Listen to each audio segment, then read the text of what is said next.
procès de Laurent Gbagbo et Charles Blé Goudé, voici ce que les juges de la chambre d'appel ont décidé. Pour plus de détails, après le générique.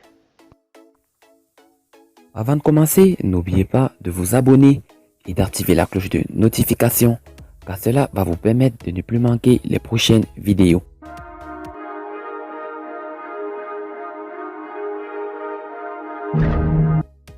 La chambre d'appel de la Cour pénale internationale a décidé vendredi 22 mai 2020 de l'annulation de l'audience en appel des deux Ivoiriens Laurent Gbagbo et Charles Blé Goudé, initialement prévue du 27 au 29 mai prochain.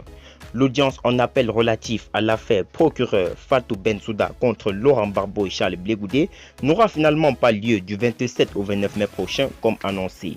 Les juges de la chambre d'appel de la Cour pénale internationale ont en effet décidé de son annulation dans une ordonnance rendue publique ce vendredi sur le site web de l'institution. L'audience de la chambre d'appel de la Cour pénale internationale prévue du 27 au 29 mai pour entendre observation sur l'appel du procureur contre l'acquittement est reportée pour permettre aux préparatifs additionnels, a décidé le juge président Charlie Eboué Osuji. Information par ailleurs qu'une nouvelle date pour la tenue de cette audience virtuelle sera communiquée en temps voulu. Il est ordonné au greffe de continuer à se concerter avec les parties et le BCPV en vue d'identifier et de finaliser les paramètres techniques relatifs à la forme de toute audience future devant être prévue. Peut-on lire dans la décision signée du juge nigérian? Cette audience est déterminante pour la suite du procès des deux Ivoiriens.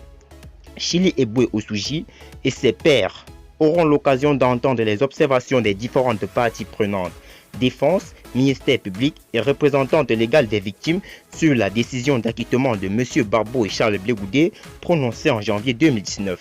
L'ex-président ivoirien et son fiole sont en liberté conditionnelle à Bruxelles pour le premier cité et à La Haye pour l'ancien ministre ivoirien de la jeunesse. La décision concernant la requête de M. Emmanuel Altiti sollicitant la levée des restrictions assorties de la libération est encore en attente.